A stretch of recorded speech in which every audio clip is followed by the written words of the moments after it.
আমার বাগানের ধনিয়া পাতা।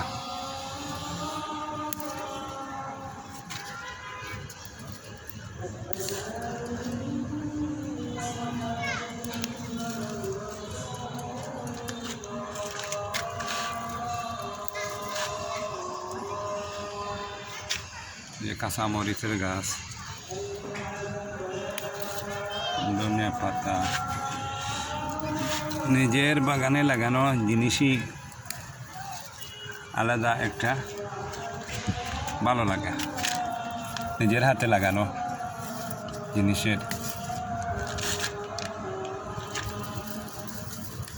সবাই আপনারা পারবেন, যারা ছাদে জায়গা আছে, যাদের বাসার ছাদে জায়গা আছে বা টপেও লাগাতে পারবেন আপনারা।